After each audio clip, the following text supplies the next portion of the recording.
you camera guy, you better be better than the camera guy at FaZe, because otherwise you don't belong here. And if you're not cut out for that, you're not cut out for OpTic. I had the honor to sit down with the legendary OpTic Hex. He has been doing this since 2006. We recorded a podcast on my channel. You can check that out. It was very insightful. But today, I have some questions for Hex that are a little controversial. Only invest in things that you can personally influence. A little awkward. I was so scared of you. Have you ever wanted to be an OpTic? And a little fun. This is 20 questions with OpTic Hex. Enjoy. All right, Hex, how you doing? So good. All right. Glad to have you here, man. All right. Well, I'm glad to be here. I got a good question to start off here. Who's been your favorite OpTic member in history? I can't say that. Come on. I have friends. Who's your favorite FaZe member ever? If you give me one, I'll give you one. I have to maybe say Rain, honestly. D-Treats.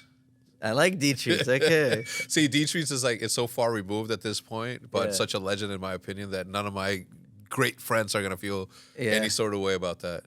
Yeah, but Scum for sure. Scum. Have you ever wanted to be a part of FaZe? At one point we did. We did have a meeting where we were in limbo. We weren't in OpTic anymore because it got resold and we didn't want to go with. So we had a meeting in your offices in West Hollywood. Yeah. Was it? Or it was Hollywood. Hollywood, yeah. Yeah. So yeah, the answer is yes, sure. Yeah. Have you ever wanted to be an OpTic? I think a year later, we kind of thought about doing the reverse, huh? Didn't Yeah. you guys, when we went down, when everything crashed for us, you guys, we had a quick, brief We did. thought about OpTic acquiring The FaZe, power so that would have happened. I know if it happened one way or the other, it would have been crazy. Oh, I'm so glad it sick. didn't happen the first time because, Yeah, FaZe yeah. after that was in a lot worse of a spot. But, everyone's happy you got OpTic back. So We're happy that you guys are where you're at now too. thank you. Did you ever think that you'd get OpTic back when you kind of lost it? Absolutely. Yeah, like I didn't work on helping other businesses be created around me just because I was bored of not having business, right? I had plenty of work, but I needed more money to be able to buy OpTic back at some point. I wanted to be in spaces that were about to grow and blow up so that I can have additional funds to one day get OpTic back. So it never my want to be who I am never left, never wavered. It was just that I had to make certain moves, the only ones that I knew how, and that was that. So yeah, I knew that I was going to get OpTic back for sure. And God help whoever tries to get him in the middle of that. I would be scared, honestly. One thing I love about you and respect is you're just you, and you're very you protect your people around you, and that logo is everyone knows it's the most important thing to you. Absolutely. After your kid, Yeah. your daughter and your wife, of course. But I would not want to get in front of you. I remember actually one of my first times meeting you, I was so scared of you. Is it my eyebrows? No, They're always... no, but I don't know. I think we must have. We was probably like 16 at the time. We must have been trolling or something. Me and No, you and some European kid. The European kid was making fun of me, and you were on the call laughing or something. And I was like, man, these little I don't ass see. kids, So like, man. I just remember meeting you, and I just like. You didn't, not that you were like mean or anything, but I could tell there was something I did that pissed you off. That was the first time I met you, so I was scared. But years later, Was it at the Hilton bar? Yeah, with, in Anaheim. with Temper? yeah, Yeah. you remember? You got a good Of memory. course, yeah, I do. Yeah. It's not a good thing. It's Yeah, not a good thing I because mean, everything's fresh. Well, that's good. Well, Always. I apologize if No, I you don't need to- laughed no, at it. come on. But I appreciate you've been so, you've been extra respectful to us and always so nice. Like I've always appreciated the way you've treated us. So thank you. Yeah, at first, I didn't know how to react to somebody becoming bigger than us in Call of Duty, because we had been sitting at the top for such a long time that when FaZe came along, I didn't know how to feel about it. So at first I was apprehensive, I was a little bit protective, and then I realized that the fear that I had about our status in the world that we were in, that we were about to lose that status not because you guys were creating something brand new and exciting, which it was, but because I became comfortable in the spot and I wasn't innovating and I wasn't doing that. So if it wouldn't have been for you guys, then I wouldn't have done a lot of the things that I ended up doing anyway. So once I realized I was more than thankful for somebody who was working just as hard as we were. So If it wasn't for OpTic, nobody would be here, and I think everyone can agree on that. So thank you. Say it again. No, I'm kidding. Are there any creators that you regret not signing when you had the chance? Yeah, a bunch. But You know, I think of OpTic the same way that you guys did, and obviously right now with all of the new streamers with Lacey and all these dudes, like I think that you guys prove that there is room for improvement, because for a long time you sort of know FaZe as a cast of friends, right? Yeah. And I felt about OpTic that we were the sitcom also that people tuned in to watch on a weekly basis. So I wasn't ever like one to like be out looking for new talent or that, which is why we always kept it really small. And you guys did the opposite, which was like have like all the snipers in the world, and that helped a lot. So I'm like, there's no right way to do things. As long as you're coming from an authentic place, which you guys did, and we obviously also did. There's no right formula. Like what works, and that's what it is. So Is there one creator you can name? Yeah, I mean Ninja obviously being the first one. Ninja, Myth at the time. Whenever Fortnite was about to take off, was right at the same exact time that me and the people that bought OpTic the first time got into a fight. Because I walked into the office and I told this dude and who was running the entire business at that point, I'm like, we don't need to go into PUBG. We don't need to go do that. We need to be in Fortnite. We should pick up this dude named Ninja who plays what was that other game? It was PUBG, and then there was H1Z1. Yeah. And I'm like, and then this other guy. And Karma at the time was playing Fortnite already, and I seen him snipe, and I saw how the bullet curved around a mountain. Yeah. And I'm like, oh, I love sniping, I was clearly, right? Yeah. And I'm like, we need to be in Fortnite. It's cartoony. People are gonna be blah blah. And I'm like, these are the guys, and they're like, the guy's like, but there's no leagues on this thing. And I'm like, yo, we're not about we're entertainment, right? Like the league stuff is gonna happen organically because competition is gonna happen organically. The growth of esports is gonna happen regardless because people are competitive. Period. But right now we need to build all around it to put eyeballs on this thing. Otherwise, no one's gonna give. So yeah, Ninja for sure. And then look at what happened. But also, I'm kind of glad it didn't, because he became so big that he would have had to have left OpTic. Yeah. And then there would have been a blow that that we couldn't. That's how I feel about a lot of things too. It's like, thank God it didn't happen, because people would have had such bad experiences. Yeah. What's the most uncomfortable conversation that you've had with a player on OpTic? Many, but it's usually when they have to be released. And that sucks for me because I get attached to my kids a lot, right? I mean, they're men now, right? But at the time, they're younger people trying to. I try to put everybody in a position to succeed as much as I can. So when that work is cut, I don't stop being a good source of information for them. I always make myself available to them, even after long gone. But yeah, just firing them in theory or moving them on to somewhere else. Yeah. What's your worst fan experience? Fan experience? Maybe a couple of times. People with bad breath, or this one time, this big dude put his arm around me, like, so his armpit was here, and we took a picture, and then I'm walking around, I'm smelling it. I'm like, that can't be me, and then my brain's like put two and two together, and I'm like, no. So but no offense to that guy, like I'm sure he's clean now, but that's probably like the smell. Okay. Hygiene. I see a lot of hate on Twitter whenever there's events. There's always people tweeting about some people. Shotzi was just talking about how somebody in the front, because he was up on stage playing, and when they won, they went up, and the crowd went up, and one dude just was wuffing. And he was like, yo, what are you needs to shower? What are your top 3 COD games? Call of Duty 4, my favorite one, remastered because of the I like remastered because although the movement on the sniper wasn't the same as it was on the original, the fact that you could have a broken bottle or a hatchet as your melee weapon was super cool. The amount of camos that you were able to do on that was different. So Call of Duty 4 remastered, then Call of Duty 2 will always be my favorite. And nowadays is I think fondly of Black Ops 3. I like the movement. I played a lot of game battles in that game. But Call of Duty is Call of Duty, man. I'm always going to be in love with it. It's something that I play. I was just playing yesterday with my friends. It's funny because now I play with my friends from high school who have never touched the game, and they play a game completely different. You're not going after the kills. Instead, you're protecting. You're like, you're hiding away in that. So as long as I'm hanging out with my boys, like, it's pretty cool. That's cool. That's the most unique top 3 I've ever heard. Everyone usually has similar ones. That one's different. Modern Warfare 2 is one of them. I can get it. No, it is the popular one, right? It's like the Drake of after Wu-Tang and all that stuff. So I get it. If you had to box someone in the gaming industry, who would it be? Box someone? I think that it would have to. I mean, I'm 44 years old, a little bit out of shape. Who would I fight? Can it be like? It could be anyone. Does it have to be creators? Or No. Give us a name. Who do you? Who would I fight? Who do you want to hit? I don't know. I don't want to hit. I don't know. No, a lot of people have answered kind of friendly ones too. Like it would probably have to be someone bigger than me. So otherwise, they'd just call me a bully, an old bully. Nah. Come on. Nah, Banks is not a fighter, dude. That's why. Right? You No, gotta- I just it'd be easy. Nah, kidding, I don't man. know. I never thought about that. I would tell you if I had someone in my head. All right, we'll move on from that one. What's something that you struggled with behind the scenes that fans wouldn't expect? I mean everything, right? Like you try to shelter them from the business side of this thing. The thing I struggle with the most is that on the business side of things, there is something that they don't get to see, which is something that you guys have done, something that anybody that's taken investment on has done, which is given the money a voice in the content or given the money a voice in the strategy of what we're going. That is the biggest mistake that esports has ever done. You know, the more often than not, the reason why I haven't gotten along with partners in the past is because their idea of what this is isn't what it is. And I can say what it is the same way that you can say what it is because we put it together.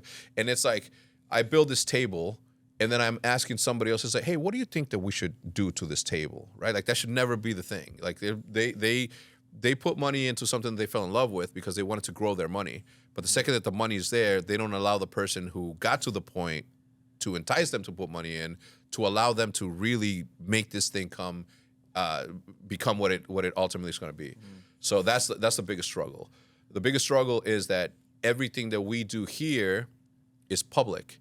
Unlike what happens at Chase Bank or what happens across the street at the podiatrist, like those businesses are private. Everything that we do here, whether it's sponsored, whether it's churn over staff, whatever, like that's all public, and you can't speak on it ever because one, you are the business, and for you to defend yourself is just not cool, right? Because you're the one that did it in a sense.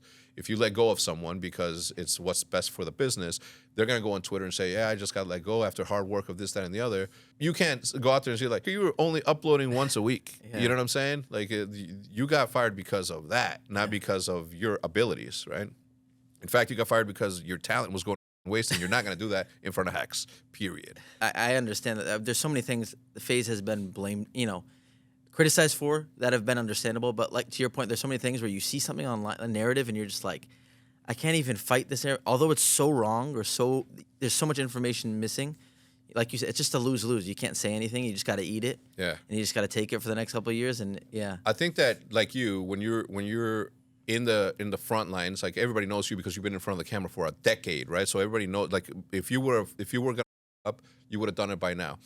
If I was somebody that was like not a good husband or an overly, like, don't get me wrong, OpTic is a toxic work environment because we work in competition, and you're either good from the beginning, and I mean, you camera guy, you better be better than the camera guy at FaZe because otherwise you don't belong here. And I am not afraid to tell somebody how I feel. Joey right there, all my social guy, like everybody gets it, and you can consider it toxic. I consider it competitive, and if you're not cut out for that, you're not cut out for OpTic. Right, so when you're put in those situations, that's the thing that you can't explain. So you try to be as open as possible with the way that you run things. Okay, what's one thing that your fans don't know about you? You're very open with everything. So is there anything that what they don't know about me? That I, like everybody else, struggles. I have business issues, I have family issues, I have friend issues, like everything that everyone goes through, I go through. I just try to keep it not in front of the cameras because it's nobody's fault or nobody's business, really. I think that's what it is. Like they may not. I go through a lot, I'm under stress all the time, but at the same time, just like a lot of people, they're just able to cope with the stress in a different manner, and I try to keep that as far away from that. So yeah, I struggle like everybody else struggles, no matter what you see on camera. What's one business that you've always wanted to invest into? I think I've done a very, very good job of turning my hobbies into jobbies. I love fishing, for example. So I started out this brand called Bashers, BASSHERS.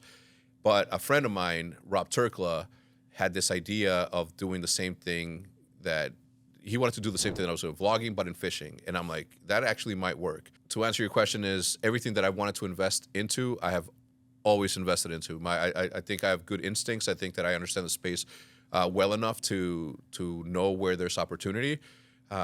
So everything that I wanted to invest into, I have. Bass fishing, jobbies into hobbies is the best thing that I can do.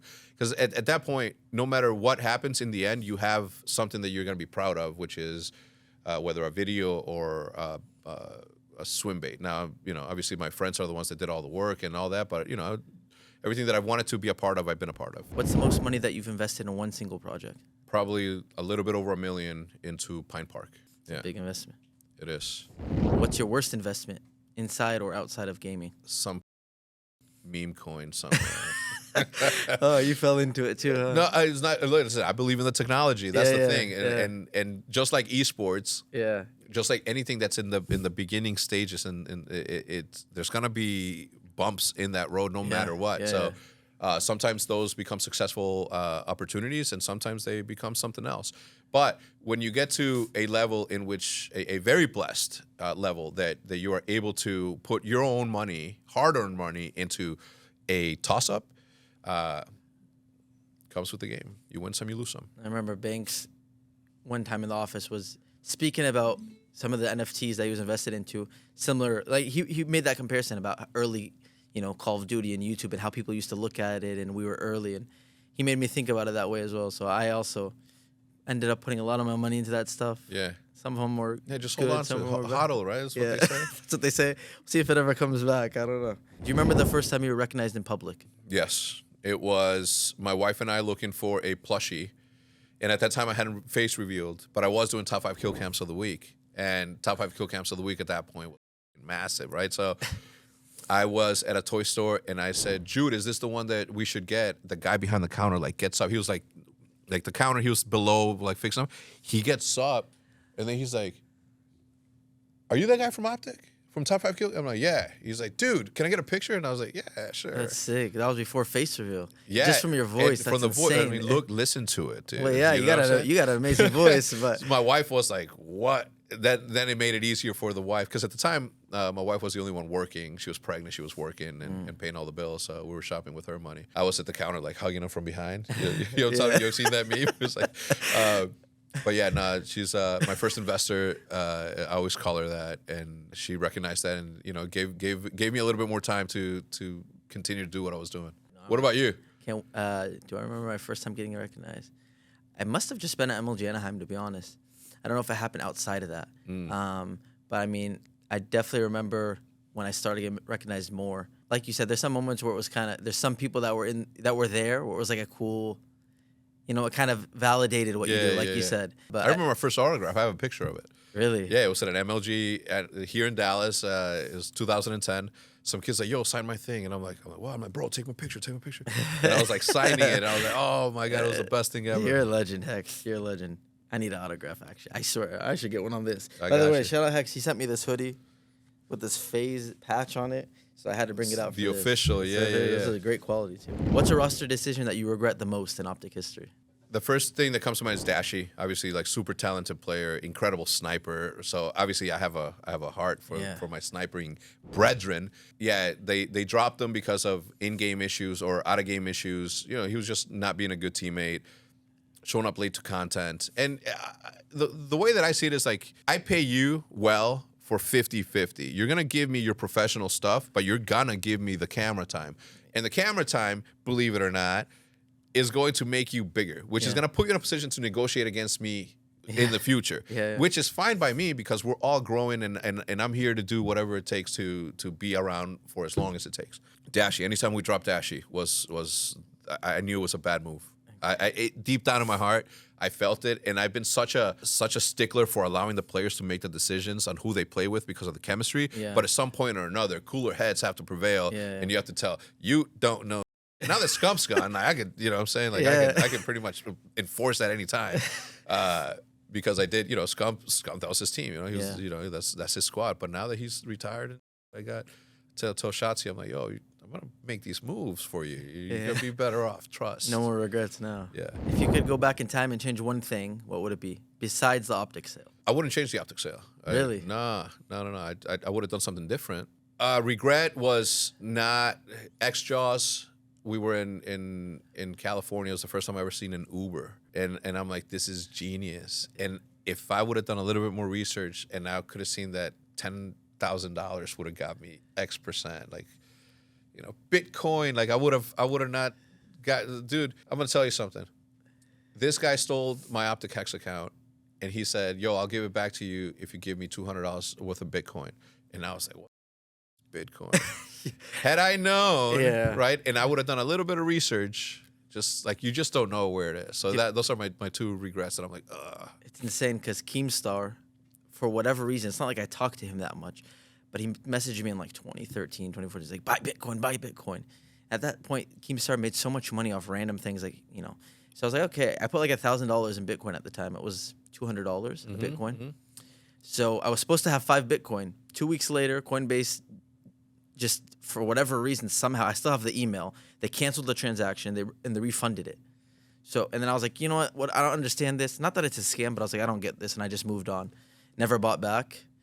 And now, yeah, well, that 5 Bitcoin would have been what now? 500K? That 1,000 would have turned to 500K. So I feel you. I should have just went back, man. I bought it, though. Can you believe it? They refunded me, man. So I would have had 5 Bitcoin, but it's all good. Who's the most famous person in your phone? Ben Simmons.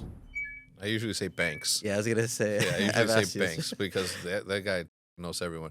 Ben Simmons is another one. Yeah. And I only say him. There's somebody, you know, there's other people that I have in there, but like from a fame standpoint, I'm saying that him because he's always hitting me up about fishing spots. Really? Yeah. Oh, maybe I shouldn't say that because of the NBA stuff, or I don't know. I thought you were going to in the off season, he hits me up about fishing stuff. Yeah. Well, I thought you were going to say because he was an OpTic fan growing up, but He was. I still got I followed him the day that he got drafted. JCap told me, he's like, yo, follow this guy. He just got drafted #1. And I was there. I was at in Madison Square Garden, I think. Wow. I saw him get drafted. And then when I followed him, he's like, yo, you said no to me when I was 13 years old to join OpTic. And I was like, damn. That's crazy. Dude, well, you're welcome. Yeah. $176 million contract. Yeah. You're welcome, dude. It's crazy how many people in the NBA now and like these leagues grew up watching COD and OpTic. FaZe. Dude, we were sitting courtside wearing that hoodie that you're wearing, and at halftime, like 4 pros like walk across the court to scump, and they're like, "Yo, what's up, King? What's up, King?" And I'm like, "Yo, what's up? What's up?" Say what's up to him, but they like beelined it towards him. It's pretty cool. Crazy. Yeah. If you could go pro in any game today, what would it be? Call of Duty. That's it. I love Call of Duty. You loved CS when you guys got a team too, right? I love listen, Search and Destroy. Anything that has sniping, good sniping is my thing. Yeah, yeah. Battalion 1944. Yeah, you loved that game. Oh my god, it's just like it's like early COD 4 with Call of Duty 2. Best game that's been around since. It's probably the best Call of Duty game that's been out in like a decade. Wow. And I call it Call of Duty because it's exactly like it feels exactly, moves it did exactly. feel like it, yeah. Yeah. All right, so you'd go on the OpTic Pro team. I would. Who would I replace? Any of them. Could drop Dashi again. And No, Dashi. I got a team with Dashi. What advice would you give internet entrepreneurs starting today? Ooh, that's a good one. Only invest in things that you can personally influence. If you're just giving money out to people to go do their own thing, then fine. You know what I'm saying? Like if you're invested in, for example, in the stock market, and you invest in Apple and nothing else, like why are you out there buying something else? You know what I'm saying? Buy Apple and that sort of thing. But internet entrepreneurs, like it's wide open for you. The best advice is do the research and commit. And when I say commit, I mean be unhealthy when it comes to the passion that you're going to have for this project, because only you can make that movement. So that's what it would be. Last question for you. What's the one thing that you're most proud of about OpTic? Our longevity. The fact that teams from way back then, some of them are not around anymore. And some of them have gone through unfortunate situations, as we all have, with external money coming in. But ultimately, our longevity, our history, what we stand for. Like, a lot of people come and go, and we've been a constant for over a decade, about to be 20 years in 2 years. So it's crazy. 2006, 2026, man. Yeah, 18 years so far. 18 years so far. OG. That's also the OG. You know what I'm saying? Yeah. So I call myself the OG from OG. Amazing. Thank you, Hex. Dude, Appreciate thank you it. for coming out.